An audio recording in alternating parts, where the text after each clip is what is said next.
A maioria dos cristãos ainda diz que crê que Jesus vai voltar. A maioria ainda diz que crê. Tem alguns grupos, todavia, que reinterpretam a vinda de Jesus como um acontecimento de natureza exclusivamente subjetiva, como se ele voltasse apenas na experiência da morte.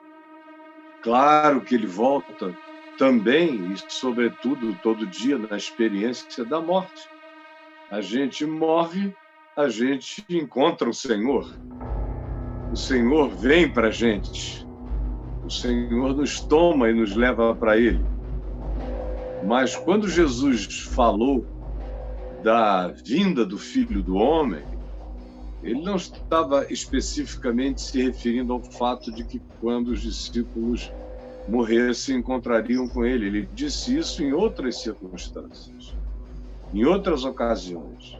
Naquelas em que ele falou de maneira profética sobre o futuro, sobre o que viria, os falsos cristos, foi aquilo que ele mais afirmou que viriam, os falsos profetas, as falsas mensagens, os falsos evangelhos, os enganos para todos os lados, seguido de circunstâncias pavorosas do mundo, de problemas climáticos, ambientais, o mar crescendo, engordando, subindo, entrando nos litorais, gemendo, trazendo os seus tsunamis, os homens tendo uma relação preocupadíssima, aflitíssima com o mar, pelas angústias que o mar trará e provocará à humanidade no seu levante, a ponto de que, somada a outras coisas, Jesus disse, coisas espantosas acontecerão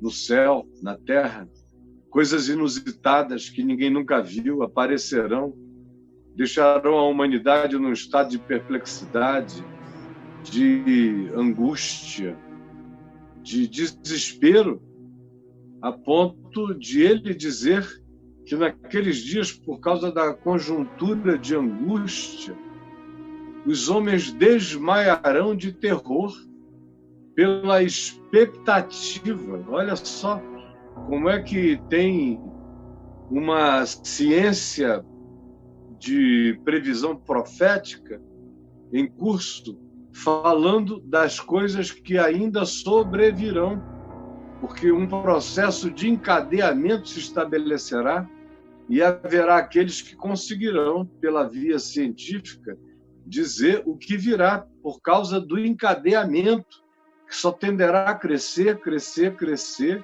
e as pessoas mais lúcidas desmaiarão de terror, de pânico, pela expectativa das coisas que sobrevirão ao mundo.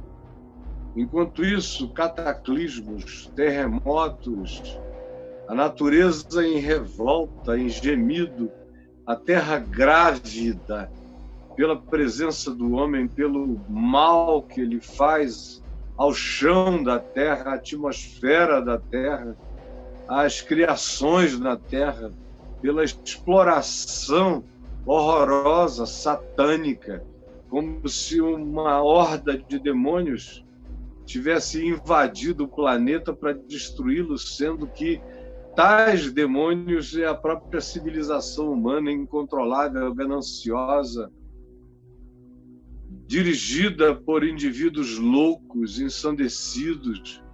Cada vez mais haverá dirigentes loucos, trazendo propostas messiânicas completamente inviáveis, mas a loucura desesperada do povo, a expectativa messiânica do povo, a falta de racionalidade nas avaliações farão com que eles escolham cada vez pior.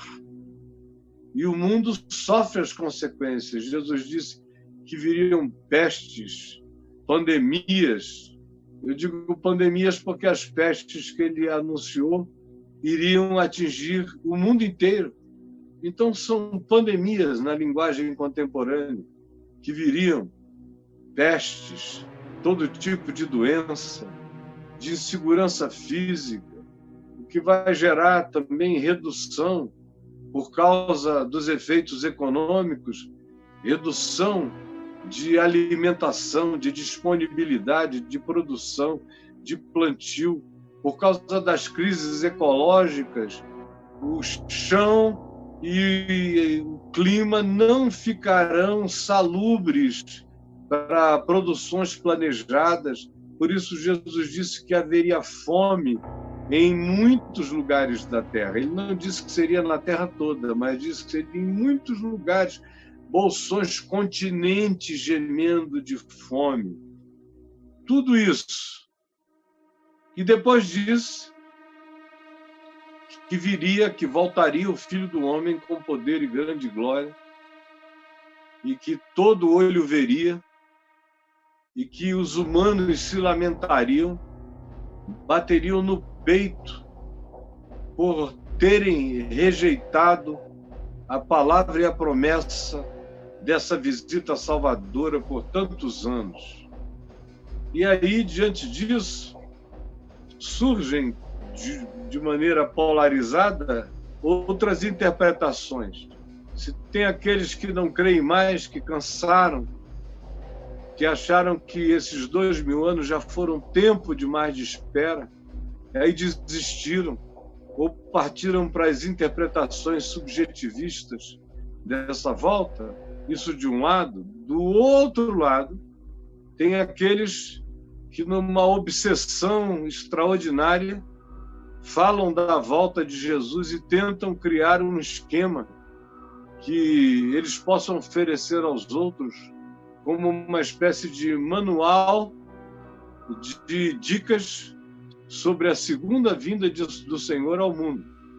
Sinais. Vamos escolhendo sinais.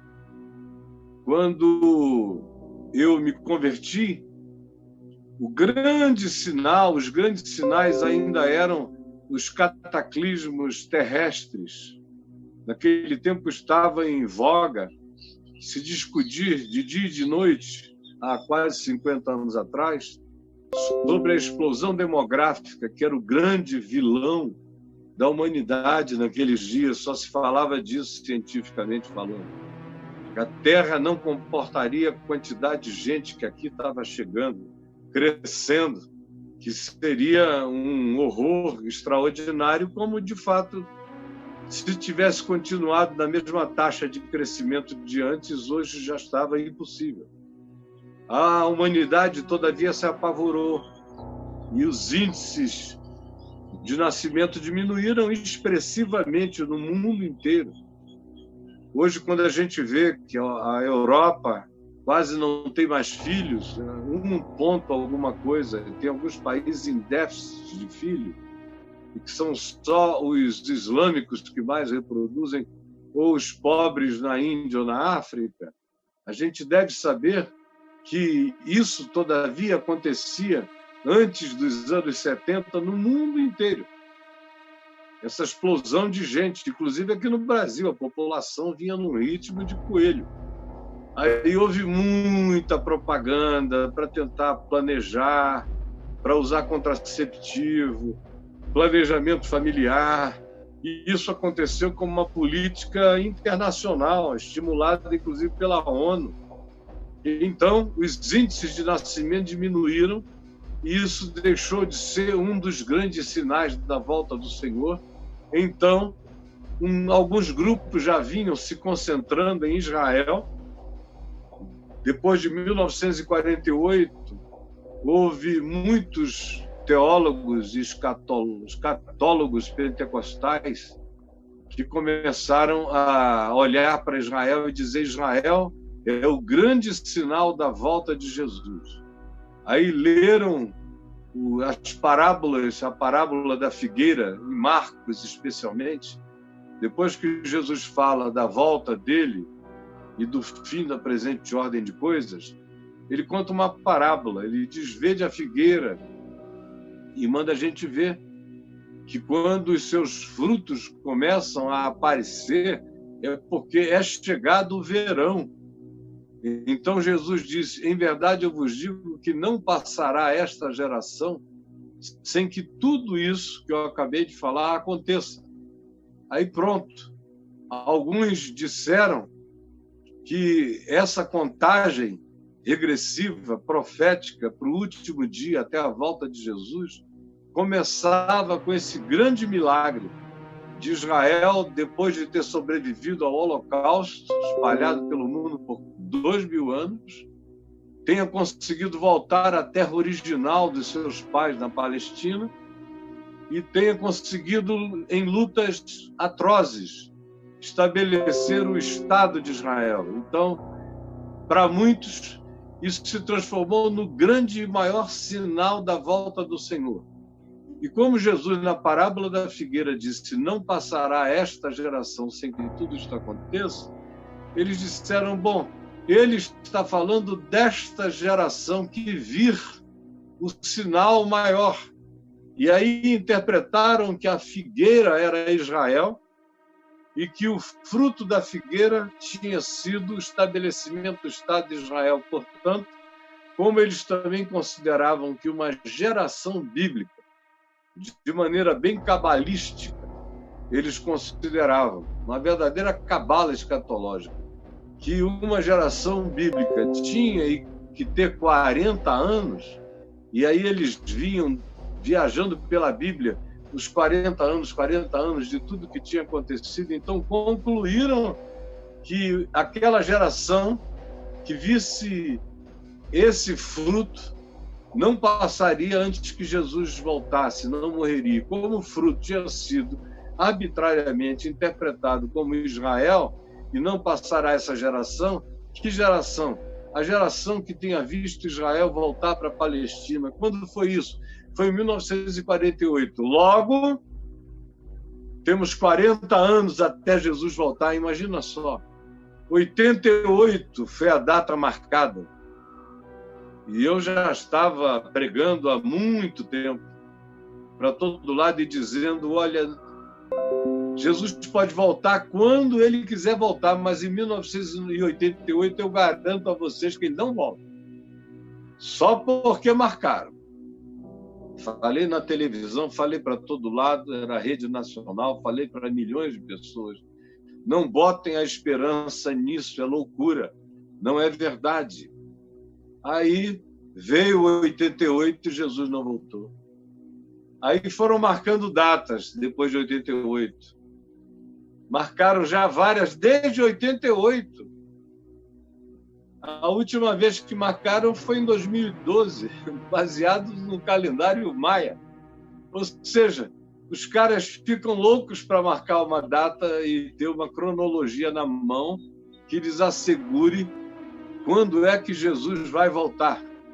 Conclusão: no meio disso tudo, de afirmações translocadas, e 2000 anos passados, uma quantidade extraordinária de pessoas perdeu a fé na volta do Senhor. Ficaram realmente cínicos, ficaram descrentes.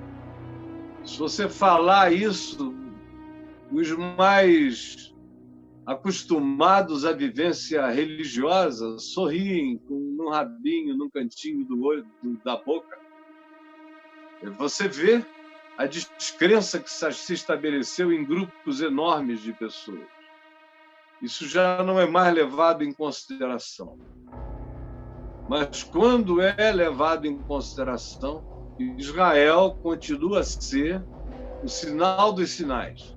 Agora já não mais relacionado ao aniversário daquela geração em 1948. Já fizeram outros ardis, já criaram outras coisas para tentar assegurar qual é o sinal dos sinais para a volta do Senhor, mas eu lhes garanto, Israel continua a estar no centro do processo. Então eles ficam torcendo por guerras. Israel bombardear o Irã, Israel fazer alguma coisa em alguma direção, ou a associação dos países árabes se unirem contra Israel para haver um choque de natureza armagedônica de guerra. Ficam sempre concebendo algumas coisas assim que precisam ter os seus acontecimentos focados em Israel para que se garanta essa cronologia da volta de Jesus de algum modo, de alguma forma. Enquanto, na prática, a grande maioria não crê em nada no sentido de que não vive com essa esperança. Não vive. Você não vive com essa esperança. Você não pensa que o Senhor pode voltar como um ladrão no abrir e fechar de olhos. Que Ele pode simplesmente rasgar as dimensões celestiais e vir com poder e grande glória, com criaturas de outras dimensões, que a gente chama de anjos, e que nada mais são do que seres, criaturas inteligentes de outras dimensões, principados, potestades, poderes, tronos, todos aqueles que, em assim existindo em outras camadas dimensionais, fazem-no servindo a vontade de Deus revelada em Cristo Jesus e com obediências especiais em favor de serem mensageiros de Deus para o planeta Terra, em favor da humanidade. Esses virão com o Senhor Jesus e essa terá uma aparência, essa volta, totalmente diferente daquilo que se espera. Desse Cristo que vem com iluminações como se fosse um corcovado vivo e aparecendo sobre as nuvens, de braços abertos, com aquele monte de anjos com asas e arco-íris para todos os lados e luzes gloriosas e trombetas e corais trombeteando. Vai ser muito diferente disso aí. Talvez você nem creia quando ele aparecer e rasgar os céus. Provavelmente se pensa que é uma invasão de outros mundos na Terra, que é uma nave-mãe chegando em algum lugar, de tão diferente que vai ser de tudo aquilo que a imaginação religiosa concebeu e projetou até como arte escatológica. Vai ser muito diferente. Todo olho verá com estupefação. Então haverá alguns que serão abduzidos para irem ao encontro do Senhor nos ares. Alguns milhões de pessoas que guardam no coração o amor de Deus. Não é nem a doutrina certa, não é nem a escatologia certa, porque tal coisa não existe. A única coisa certa na escatologia é que Jesus vai voltar. O resto é construção humana, é sistematização, é castelinho de areia produzido por teólogos com fixação escatológica. A única coisa certa em relação à volta de Jesus é que tudo que ele disse que iria acontecer está acontecendo e ele vai voltar quando a gente não estiver sabendo como ele disse que seria. Na hora em que não cuidais, o Filho do Homem virá. Na hora em que não cuidais, o Filho do Homem virá. E será como um ladrão de noite. Ele não disse que haveria pessoas com certeza absoluta da hora. Ele só disse: vigiem, não durmam, fiquem atentos, observem a vida, ela será toda contra vocês, resistam-na, perseverem até a morte, porque é na vossa perseverança que ganhareis as vossas almas.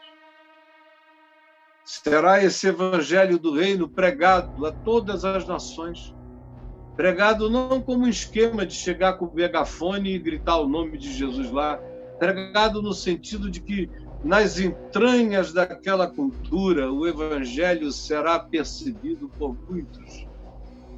Como, por exemplo, está acontecendo hoje no Irã.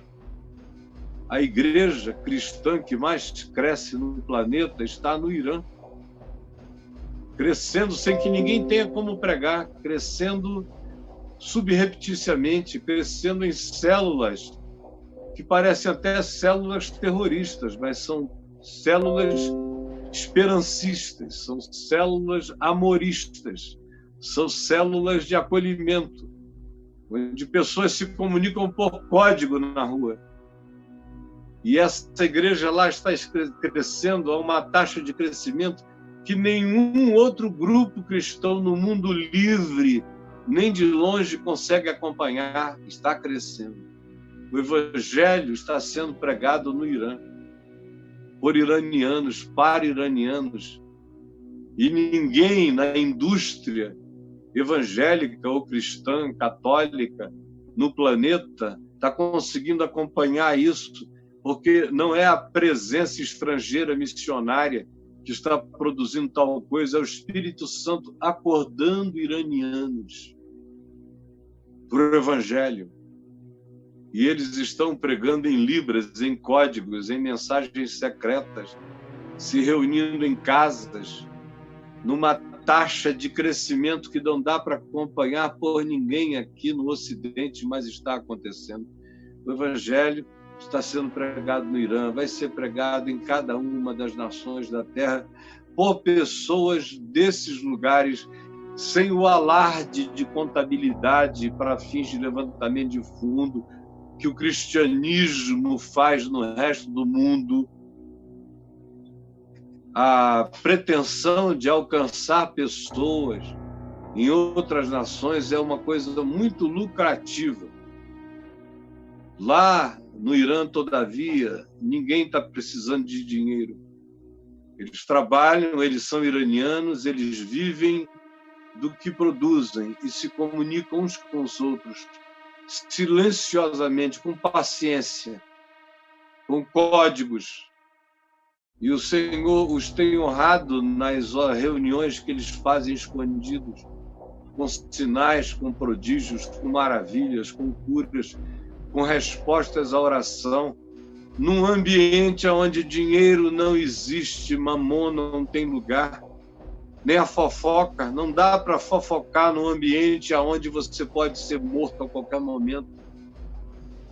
Eles não têm tempo para se reunirem e falarem mal uns dos outros, estão preocupados exclusivamente em quando será o próximo encontro e qual é a senha.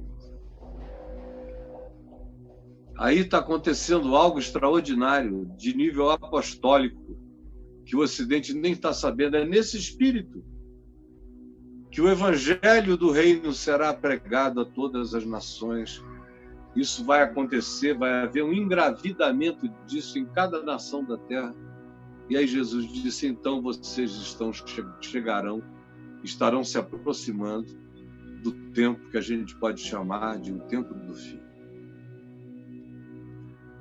Por que eu estou dizendo isso a você? Porque eu estou aqui com o primeiro texto escrito no Novo Testamento, que não foi Mateus veio bem depois, foi a Epístola de Paulo aos Tessalonicenses, as Epístolas de Paulo aos Tessalonicenses. Foram os primeiros textos do Novo Testamento a serem escritos e a rodarem de mão em mão como uma advertência do Evangelho, como uma interpretação do Evangelho sobre o fim dos tempos.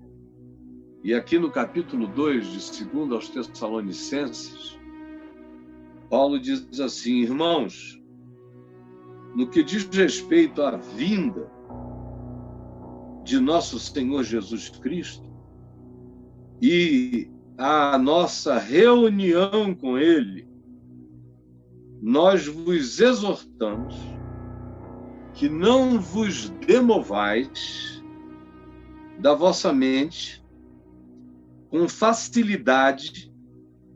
O que acontece entre nós são pessoas que não têm raiz na mente, não têm evangelho plantado como raiz. Tudo está na superfície, tudo está na epiderme. Eles vão de pregador em pregador, de púlpito em púlpito, de ensinador na internet em ensinador. É uma loucura, cada um diz uma coisa, ninguém conhece Bíblia, nem Novo Testamento, nem olham para a Escritura a partir de Jesus como chave interpretativa, fica aquele salaminho escatológico, cada um põe o seu pedaço, e no meio disso os crentes alucinados, alguns até sendo internados em ambientes psiquiátricos por causa da expectação multifacetada, translocada, onde eles vão, tem alguém dizendo alguma coisa sobre Jesus, é uma loucura. Nenhum tema nos últimos 2000 anos foi objeto de tanta interpretação translocada. Nesses 2000 anos, não começou agora, em 1948, com a volta de Israel para a Palestina, não. Durante esses 2000 anos, houve todo tipo de interpretação maluca. Todas elas produziram seitas ou frustrações, ou gente que, por ver o não cumprimento daquilo que era prometido, pela construção sistemática escatológica das seitas e das denominações, perderam a fé em tudo e se tornaram cínicos. Porque com muita facilidade, os que não têm raiz plantada no Evangelho e na palavra, são demovidos da mente, mudam de ideia, vão de um lado para o outro. Você é assim, você sabe do que eu estou falando.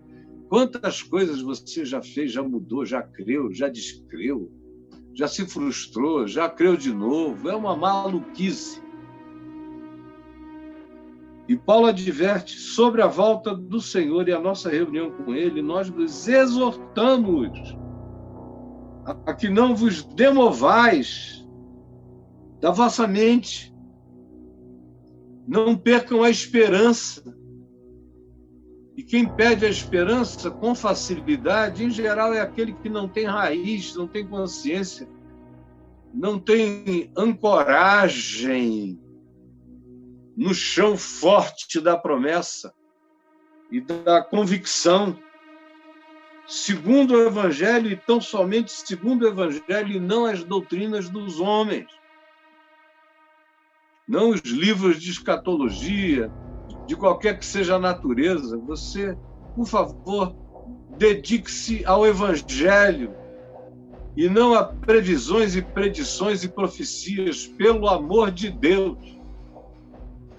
Paulo diz, nós vos exortamos a que não vos demovais da vossa mente com facilidade, nem vos perturbeis, que é uma outra coisa, é a perturbação.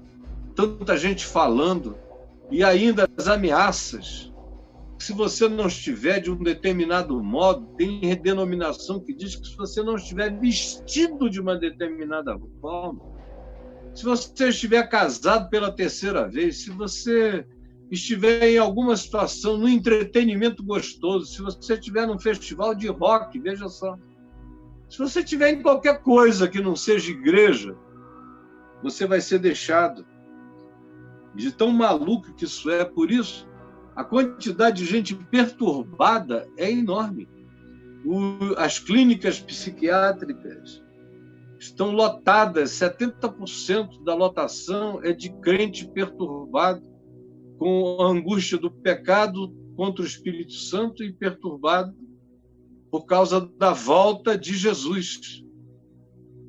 Angustiados, falando sozinhos, entraram num portal de loucura, de lunaticidade, e alguns não sabem mais voltar dessa angústia. Outros não estão internados, mas estão em casa perturbados. Eu os atendo. Não são os pastores deles que os atendem, os pastores fazem a loucura. O atendimento acaba acontecendo mais ou menos comigo e com gente como eu, socorrendo essas pessoas, porque elas ficam perturbadas na sua mente. Por isso, Paulo diz, não vos demovais e nem vos perturbeis. Quer por espírito ele alude a palavras que são trazidas por pessoas dizendo que tiveram revelação nova. Ou por aqueles que dizem que estão ouvindo a voz do Espírito Santo dizendo a eles como o futuro será. Paulo chama isso de perturbação de espíritos. Porque o Espírito Santo não tem nada a acrescentar sobre a volta de Jesus em relação ao que Jesus já disse. E me entenda, o Espírito Santo não tem nada a acrescentar sobre a volta de Jesus àquilo que Jesus já disse. Ele não tem nada a acrescentar porque o Espírito Santo é o Espírito de Jesus. Portanto, o Espírito Santo já falou em Jesus o que precisava ser falado sobre a volta do Senhor. E Paulo diz: não vos entregueis a essa história de dizer que vocês tiveram uma revelação do Espírito, porque não é Espírito Santo, no máximo são espíritos minúsculos, enganadores, provocadores, trazendo a vocês o engano sorrateiro que gera perturbação na mente, doença mental, cinismo, perda da fé, angústia, frustração, espíritos enganadores a respeito disso. Por isso, eu vos exorto a que não vos deixais demover, nem vos perturbeis por qualquer espírito, quer por palavra, ou ainda por epístolas escritas sobre a volta de Jesus, sobre mensagens, livros, textos, como se procedesse de nós, porque tinha também gente, àquela altura, escrevendo pequenos apocalipses, pequenos livros escatológicos, cartas escatológicas, dizendo: Paulo diz isso, Paulo garante isso, Paulo assevera isso. E Paulo então diz: olha, quando disserem que fui eu, não fui eu. Porque a volta do Senhor não virá dentro de um esquema profetizável e nem determinável. Não fui eu. Se vier uma epístola falando quando Jesus voltar e ela estiver assinada por mim, é mentira. Não procede de nós. Aqueles que chegam, seja em nosso nome ou em nome de quem quer que seja, naqueles dias tinha muita gente fazendo isso em nome de Paulo. Ele diz, dizendo que chegou a hora da volta do Senhor, isso não procede de mim. Não procede de mim. Eu nunca farei uma loucura dessa, de marcar ou de supor que chegou a hora da volta do Senhor. Eu não vivo pensando e buscando sinais disso. Eu vejo sinais à minha volta e a maioria deles acontece entre os crentes. Porque ninguém, de nenhum modo, vos engane. Ninguém, de nenhum modo, vos engane. É contigo que eu estou falando. Ninguém, de nenhum modo, vos engane. Porque isto, a volta do Senhor, não acontecerá sem que primeiro venha a apostasia. Olha só, todo mundo olhando para Israel, o Trump obedecendo os crentes americanos, literalistas, fundamentalistas, mudou a embaixada dos Estados Unidos de Tel Aviv para Jerusalém, para, segundo os crentes, ajudar a validar Israel. E quanto mais validado Israel esteja, quanto mais Israel não tenha mais que dividir o território com nenhum gentio, e eles consideram os palestinos gentios, quanto mais expulsem, quanto mais tudo for de Israel, quanto mais o mundo inteiro reconheça unanimemente, mais a volta do Senhor se aproxima. Aí o Bolsonaro também quis botar a embaixada lá a pedido dos crentes daqui, exatamente como fizeram os crentes americanos, essa pressão de crentes em cima, para acelerar a volta do Senhor e fazermos aliança com Israel, porque quem fizer aliança com Israel está fazendo aliança com Jesus, como se o Estado de Israel fosse um oráculo divino. Eles não conseguem fazer diferença entre a etnia hebraica, o povo de Israel como um povo, que cresceu em dispersão, cresceu no Egito, cresceu em lutas, cresceu na Babilônia, depois cresceu nesses 2000 anos de dispersão. Esse é o povo de Israel. Não sabem fazer distinção entre a etnia hebraica, o povo de Israel, o judaísmo e o Estado de Israel. Aí glorificam o Estado de Israel como infalível e vinculam a ele tudo quanto diga respeito à volta de Jesus. Mas Paulo não tinha isso na cabeça. E olhe que quando Paulo escreveu aos Tessalonicenses, Israel ainda estava lá. Não tinha chegado o ano 70, Paulo não viveu para ver a destruição de Jerusalém. Quando ele escreveu aos Tessalonicenses, Jerusalém estava lá, estava tudo lá, o templo estava lá, e ele não deu a mínima para isso. Ele passou batido e disse o seguinte: ninguém vos engane de modo nenhum, porque isto, ou seja, a volta do Senhor, não acontecerá sem que primeiro venha a apostasia. Apostasia, gente, é o desvio de quem antes cria. Isso é apostasia. É quando o que antes foi crido como verdade agora passa a ser negado, passa a ser enfrentado, passa a ser relativizado, passa a ser mudado, se transforma em outra coisa. E o evangelho original já não é mais ensinado, usa-se só nomenclaturas. Jesus é uma nomenclatura ótima para a gente dizer o que a gente pensa e não o que ele disse. Igreja é uma expressão extraordinária para a gente reunir uma súcia de malfeitores em torno de algo que a gente chama de casa de Deus, de povo de Deus ou de congregação de Deus.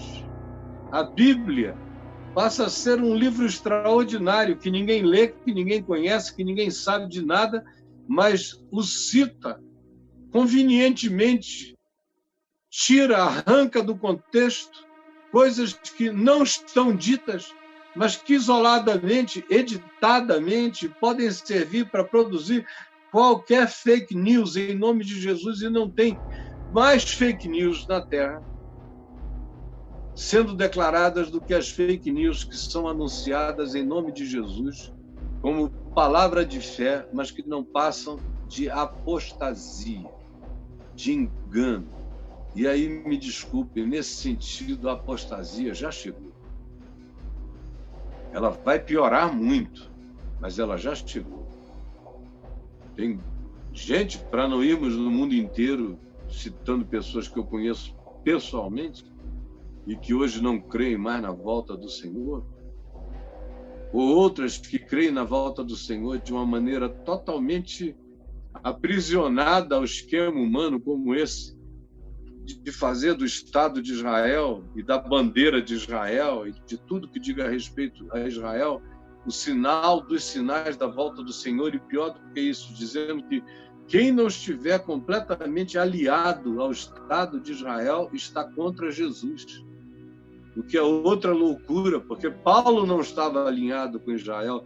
Jesus morreu morto pelo seu desalinhamento com o então Estado de Israel, representado pelo sinédrio religioso. É uma loucura o que conseguem inventar. Mas tem também aquele grande grupo que entrou no estado da construção de um outro evangelho. Tem um outro evangelho que foi ensinado no planeta todo, ensinado em nome de Jesus, ensinado em nome do Espírito Santo, que é invocado, e quem se manifesta não é o Espírito Santo, são espíritos malignos, dando palavras malignas, ensinos malignos, doutrinas de demônios. Doutrinas de demônios para todo lado. Como, por exemplo, essa doutrina que diz que Deus fica obrigado a fazer aquilo que você confessar publicamente em nome dele, porque ele não vai poder deixar o nome dele, que foi citado por você do jeito que você quis, conforme o seu capricho, o seu desejo. Ele não vai deixar o nome dele ser envergonhado depois de você ter citado isso publicamente, ainda que o que você diga seja uma loucura.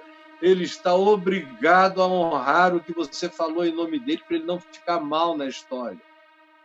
É o que diz a confissão positiva. No fim de tudo é isso. E o cara vai lá e, pela fé, confessa o que ele quer, fica esperando que Deus honre o que ele disse, que é o capricho dele. Isso não acontece. Depois dele repetir a mesma coisa várias vezes, ele perde a fé por completo. Se torna cínico para sempre. Outros vão inventando outras coisas, como essa teologia da prosperidade. Isso é doutrina de demônios. Doutrina de demônios. Seu pastor está ensinando doutrina de demônios. A maioria dos pastores do mundo cristão, nos Estados Unidos, no Canadá, na América Latina toda, no Brasil, na África inteira, são pastores ensinando doutrinas de demônios e ensinando quase todos, com raras exceções, que Deus só entende a linguagem do dinheiro. O único código que Deus consegue compreender é o da grana. Doutrina de demônios. E tudo que faz parte daquele acervo de teologia da prosperidade é doutrina de demônios. Ou aqueles que vêm e ensinam barbaridades em nome de Jesus. Outro dia eu estava vendo alguém dizendo sobre o benefício da inveja, como a inveja bem usada, como a energia da inveja bem usada pode produzir coisas extraordinárias. Eu tenho ouvido coisas chocantes, como Deus não abençoa quem não tem ganância, como a ganância é uma virtude extraordinária. Sem ganância, Deus não faz ninguém prosperar. Como a doutrina que diz: não ajude gente pobre, ferrada ou drogada, porque eles não têm nada a te dar, passe adiante. É doutrina de demônios. E nós estamos cercados disso para todo lado. Vamos eleger alguém que nos garanta poder, força, grandeza, status na sociedade para a gente impor, não pela conversão das pessoas, mas impor por legislação. Impor por legislação a nossa moral. Aquilo que a gente chama de nossos costumes, nossas tradições. Precisamos de um Constantino que também precise de nós politicamente para fazer e realizar os nossos caprichos. Como a gente está assistindo nesse momento diante de nós, a constantinianização total da igreja, obedecendo a ensino e expectativas de demônios. Gente, eu cansei, a verdade é essa, entendeu? Eu não tenho mais meias palavras para dizer nada. O que está acontecendo e está sendo fomentado pelo diabo, é doutrina de demônios que gerou uma apostasia. Essa apostasia não é apostasia, a menos que seja geral. O que caracteriza a apostasia é a coletividade da prática e da adesão ao engano, à heresia. Heresia é aquilo que um indivíduo pratica, ou um grupo de pessoas, praticamente uma seita, pratica. Mas quando a designação é de apostasia, isso significa que a coletividade inteira a coletividade inteira, na sua quase absoluta maioria, com raras exceções, está crendo no engano, destilando o engano, obedecendo ao engano, batendo continência para o engano e chamando o engano de verdade contra Jesus, contra o ensino, contra o evangelho, que eles não querem nem conhecer. Porque eles aderiram ideologicamente, em nome de falsas profecias, de falsos ensinos, de ensinos de demônios, aderiram à expectativa de que é possível ganhar o mundo por decreto ou manter a pureza da igreja por decretos presidenciais, sem a conversão da mente e do coração. Essa é a apostasia. Quando a genuína conversão de mente e de coração, segundo Jesus e o Evangelho, são deixados de lado. E o que importa agora é só a adesão externa, simbólica, política, o acordo de natureza política, o que caracteriza a unidade da fé. Veja só. O acordo de natureza política é o que caracteriza a unidade da fé, que já não tem mais nada a ver com a convergência quebrantada dos espíritos humanos que dizem que são de Jesus, convergindo em amor sincero uns para com os outros e na defesa do verdadeiro evangelho juntos. No evangelho de Paulo, o evangelho de Pedro, o evangelho pregado por Jesus, não por essa geração, não pelo Franklin Graham, não pelas profetisas doidas que assessoram o Trump, não por esses pastores desvairados que eu conheço todos, inclusive as suas hemorroidas, há tantos anos, que não pensam em outra coisa a não ser em dinheiro, em poder, em ganância, em manipular o povo, ensinando um outro evangelho, produzido por demônios.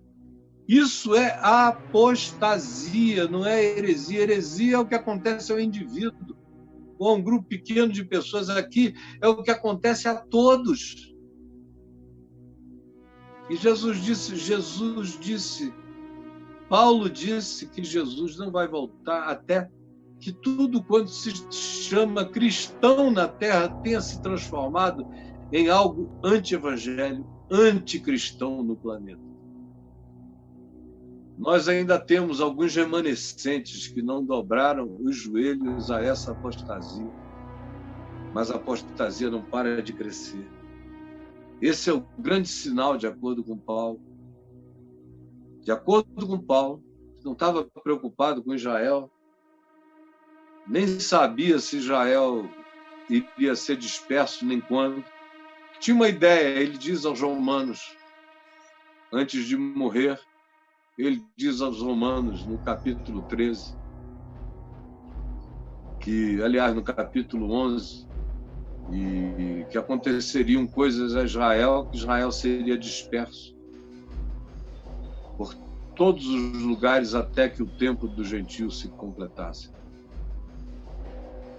Mas Paulo não tinha em Israel nenhuma obsessão escatológica. Na realidade, se Paulo tinha uma obsessão escatológica, era pregar o evangelho a todas as nações, como Jesus disse, e então virá o fim. Era isso, e tão somente a isso que ele se dedicava. Não contava malignidades, terremotos, nem maldades imperiais, nem nada disso. Ele queria pregar o evangelho a todas as nações. O que acontecesse com Israel não era problema. O evangelho tinha que ser pregado a todas as nações. Essa era a fixação escatológica dele. Agora, ele diz aqui, se ele tivesse que observar um sinal, ele olharia para essa apostasia que tomaria conta de todos.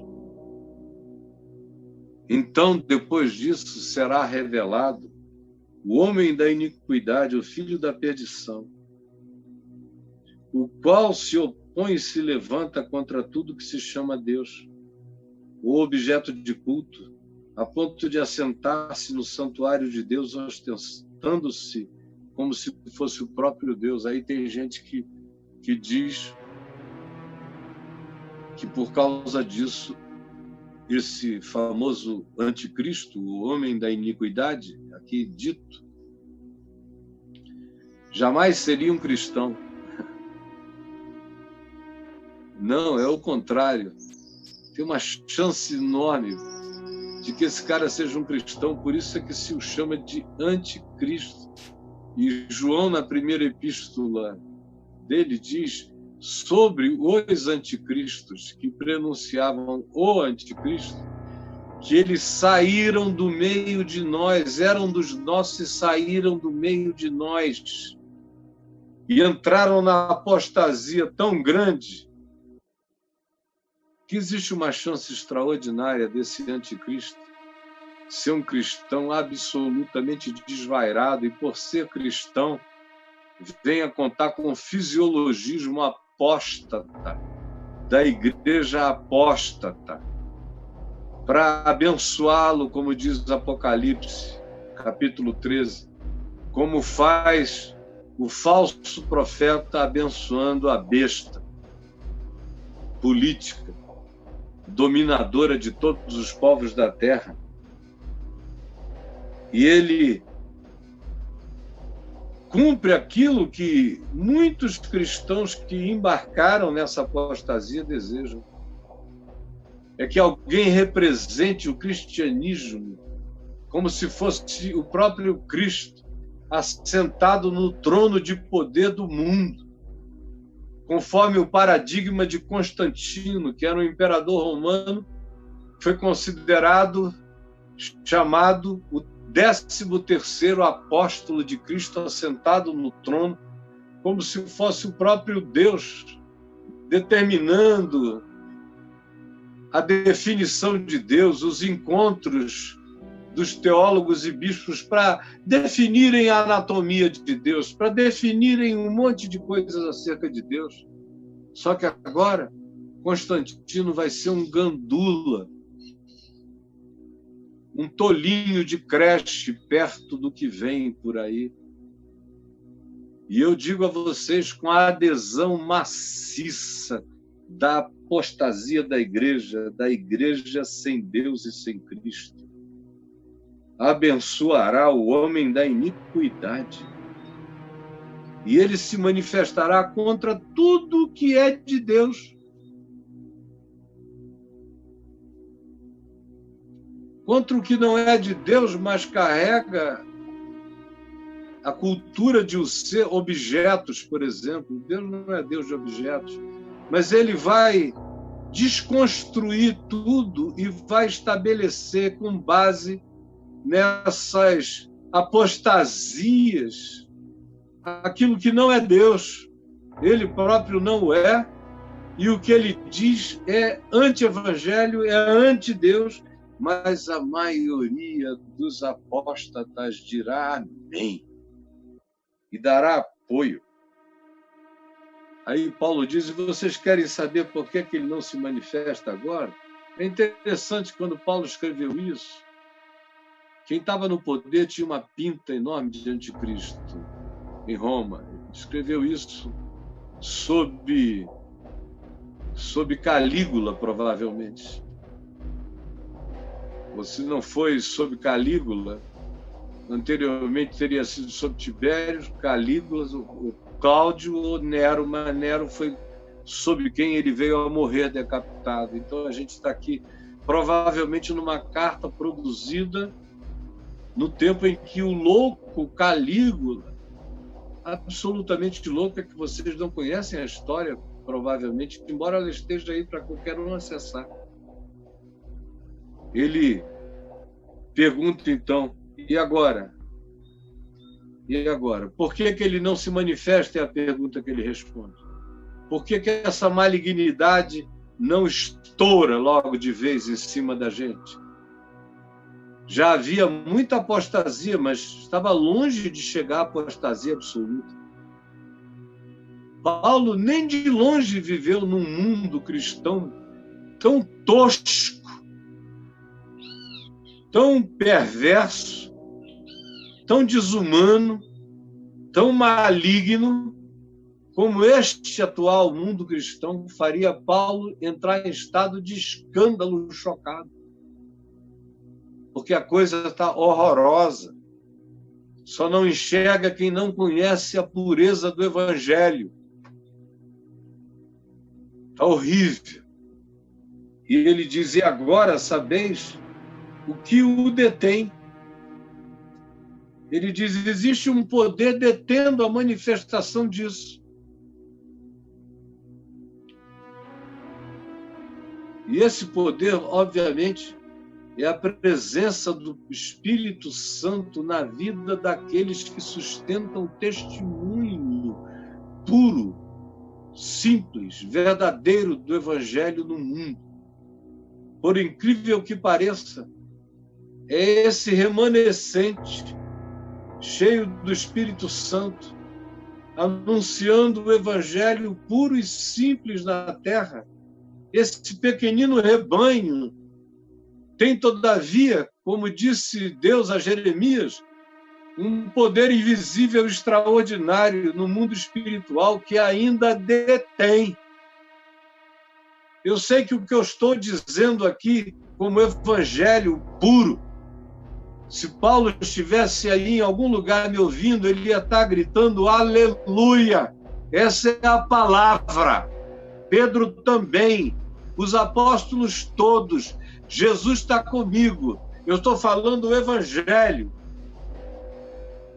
É essa fala e mais a fala de milhares de outros ainda na terra, ensinando e gritando o evangelho, movidos pelo Espírito Santo, o poder que ainda detém essa malignidade no mundo, que relativiza, que choca a apostasia todo dia, que dá de frente com ela, que luta esse bom combate de enfrentá-la nesse tempo onde a igreja se tornou um sinal escatológico negativo da volta de Jesus. Isso é que ninguém quer ouvir. Nesse tempo em que a igreja, chamada igreja, entre aspas, o cristianismo, se tornou um sinal escatológico negativo da vinda de Jesus pela prática da apostasia. Sabeis o que detém essa manifestação, para que ele seja revelado somente quando chegar o tempo próprio. E eu não quero dizer que nós chegamos ao tempo próprio. Eu só quero dizer que o crescimento da igreja como sinal negativo, escatológico da vinda de Jesus está crescendo. Quanto mais a apostasia aumentar, mais a igreja se torna um sinal maligno, negativo, da volta de Jesus pela prática do engano, do ensino de demônios, da apostasia, que vocês veem para todo lado e não conseguem reconhecer porque estão cegos, porque não aprenderam a palavra, estão cegos, creem em tudo que lhes é dito e vão sendo enganados, como disse Paulo, vão de engano em engano, enganados, enganando e sendo enganados. Essa é a palavra do Senhor. Quem tiver ouvidos para ouvir, ouça. Senhor Jesus, eu estou aqui seguindo o que tu propuseste e anunciando sem rodeios, com simplicidade absoluta, para que qualquer um entenda a palavra dessa revelação anunciada por Paulo, coerente com tudo que tu disseste, porque tu nos garantiste que muitos seriam enganados. E se tu não abreviasses aqueles dias, não sobraria eleito, não sobraria ninguém. Porque a grande maioria vai se esfriar, o amor vai se esfriar de quase todos. primeiro na igreja, depois no mundo. Nós vamos entrar num estado caótico, patrocinado cada vez mais em nome das crenças e da religião contra o Evangelho. Nessa grande apostasia que a gente começa a assistir e que precisa ser enfrentada, detida, barrada, peitada, em nome de Jesus, com toda a coragem. Eu quero que tu voltes, mas lutarei contra a apostasia ao Evangelho até o último dia da minha vida. Tu não precisas da minha colaboração ajudando a apostasia para voltares. Meu papel é enfrentar a apostasia, tu voltas quando tu quiseres. Permite que essa palavra seja entendida, é o que eu te imploro, em nome de Jesus. Amém.